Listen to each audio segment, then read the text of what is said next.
Okay, so in this short video, I'm going to show you how to set up a interact system using a sphere trace by channel and a blueprint interface, no casting.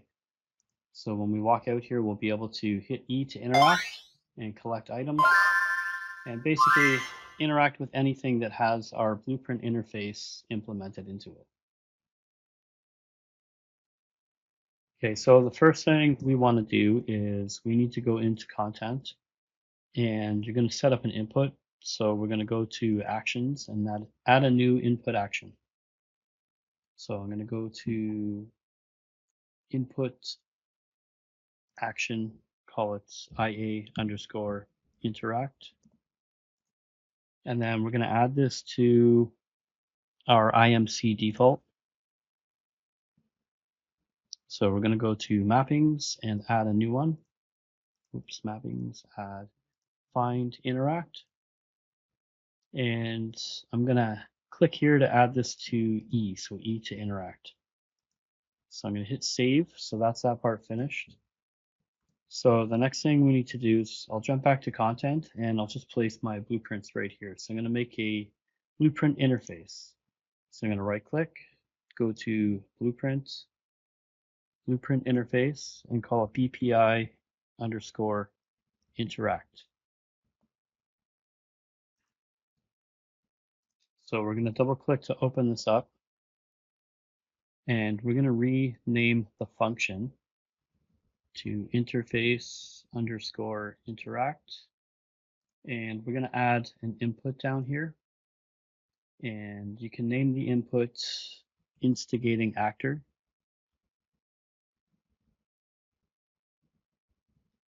And we're going to choose an actor object reference. Okay, so actor object reference.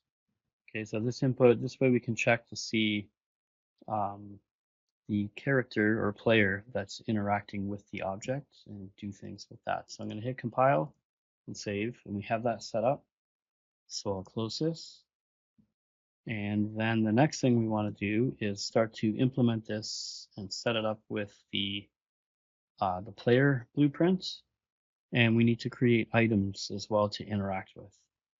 So first of all, if we go to the third person character, we will start setting up the functionality here. So if you right click, you're going to look for your interact event. Okay, so we want IA interact.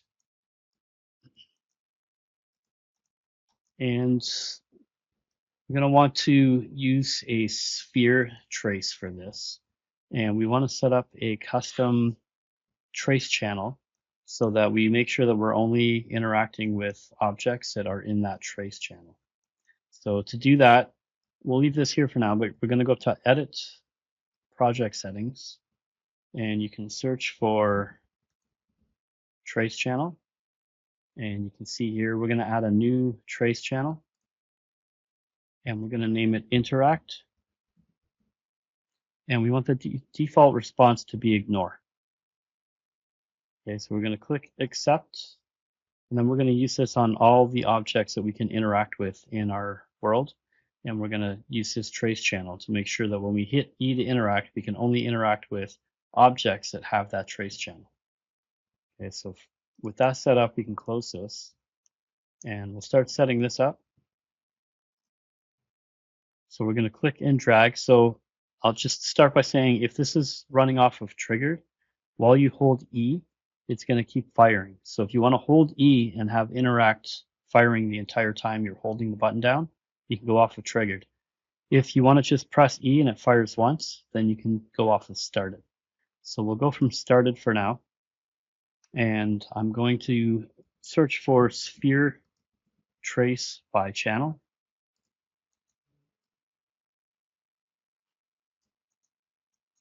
And I'm going to click compile and save. And we just want to set a radius here. So I'm going to set this to something like 80. So this is going to draw a sphere trace of a radius of 80. And we want it to wrap it around the player and make sure it follows the player when we press this. So down here, also under trace channel, you should have the interact trace channel now. If you don't see it, just compile and save and it should show up here. So we want this trace channel set to interact. And for draw debug type, you can set it to for duration. And then we'll start setting this up. So first thing you want to do is get actor location. And then down here, we're going to get actor rotation, and we're going to use this after, and I'll explain why. So from here, I'm going to use or get forward vector. And then for now, we're just going to add these together, but I'm going to be using this to push this sphere trace out in front of the player. But for right now, we'll connect these up, and you can just do an add and add them together. And if you plug this into the start and finish, or the start and end, then you can hit compile and save. And I'm going to go back here. And if we run around now and hit E, you can see it's dropping a sphere trace around the player. Okay, so if that's all you need for your players interact, if you just want to make sure that you can interact within a sphere radius around the player, then you can leave it like this. But ideally, we'll make this sphere a little bit longer and we'll push it out in front of the player. Okay, so for third person, it'd be better to set this up where it's pushed out in front of the player so we can interact with things ahead of us or in whatever direction the player is facing. So I'm going to go back and we're going to change this up a little bit. So we're going to disconnect the bottom part of the add node. So from get forward vector, this time we're going to multiply this. And we'll multiply it by a float. So you're going to right click on the bottom pin and we're going to change it to a float single precision. And we'll just start with 100. So we're going to push this 100 units out in front of us. So you can take this now and put it into the add here. And we're going to disconnect the end. And we'll just take all this. I'm going to organize this a bit better. Hit Q. So we're going to take all of this and we're going to copy it down here. Copy and paste. And I just want to change this value here to 150. So it's going to start the sphere trace 100 units out and end at 150 units out. So we're going to plug that into the end. Just organize this stuff again. And I'll hit compile and save and we'll see what that looks like. Okay, so now when I hit E, we get a longer sphere and it shoots out in front of us. So whatever that hits, it's going to look to see if it can interact with it. And again, the interact is based on our new trace channel.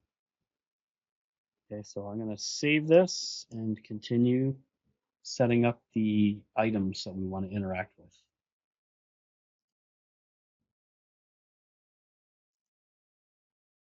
So I'll just quickly make a new folder here called items. And in here, I'll make a new blueprint based on the actor class. It's going to be BP underscore item master. Okay, so if you wanted to, you can make child blueprints from this one, but I'll just use the one for now. So I'm going to open this up.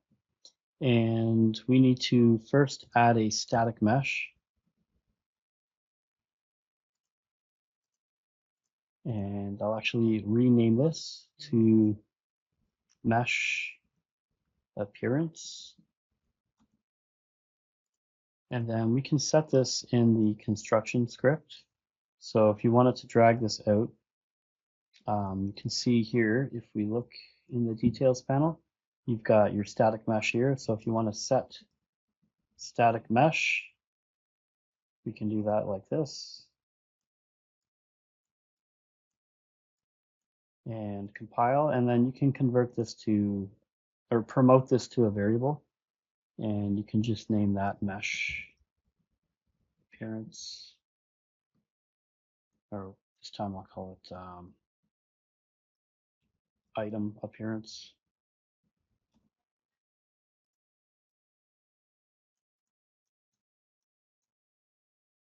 And I'll hit compile and save.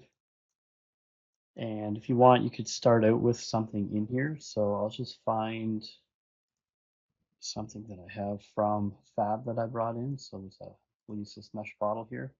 So if I go to the viewport, you can see that this is now in here for now. But if you make this item appearance variable public or instance editable, you can change this in the editor at any point. So we have that set up. The other thing I would do with this is you need to add a box collision for one. So this box collision, I'll just rename this to box interact. And this is what the player will interact with. So you want to make sure your static mesh collisions are set to none. So I'm going to choose none on this. Or if you want the player to be able to be blocked by this, you could leave it as block all dynamic. But you want to make sure that your interact box is covering this so that we can interact with the box here.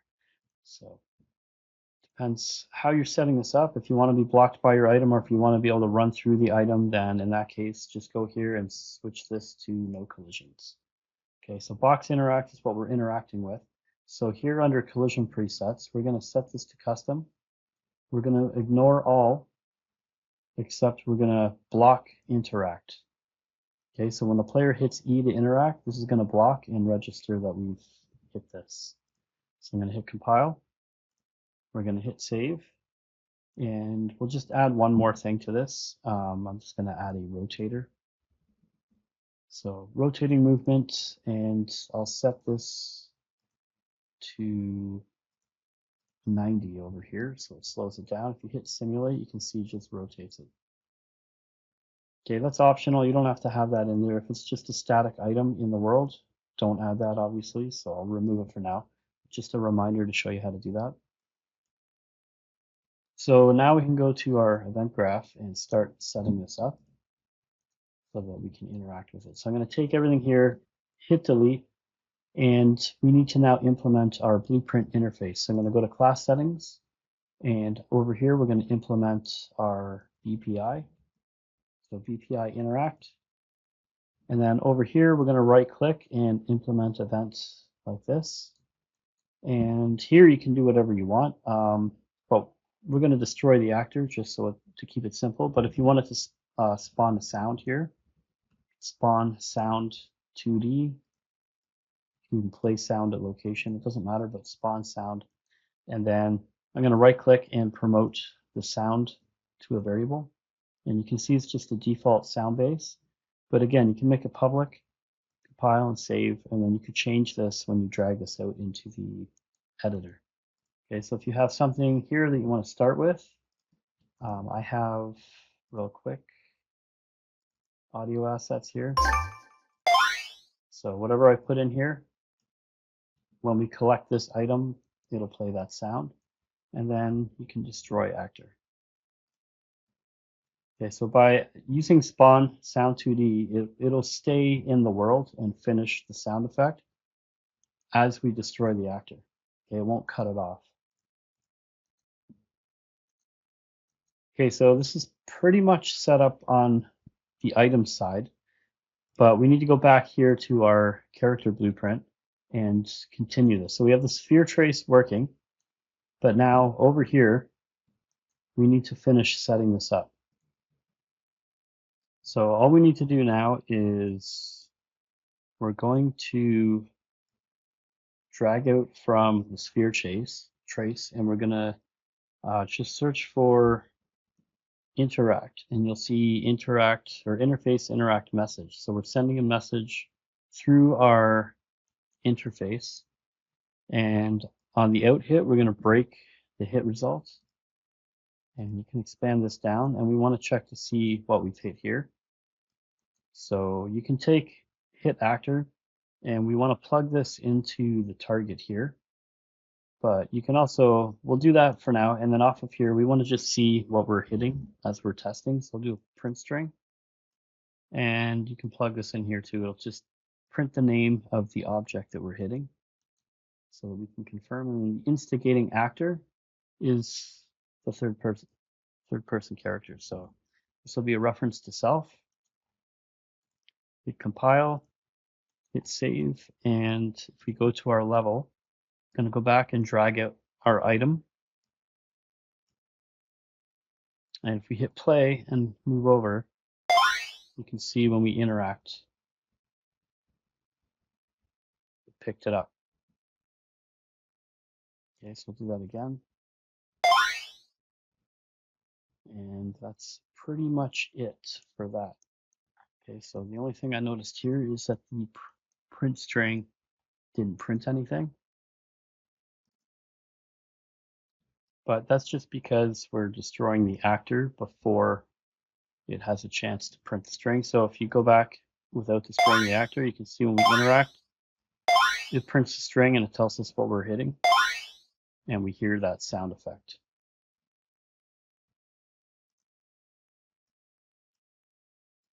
Okay, so just a simple setup to get this working. And then any objects in your scene that you want to interact with, you just have to remember to make sure that you have box collision and that you're setting this up to our custom interact trace. So everything else is ignore and this is block. And then that's it.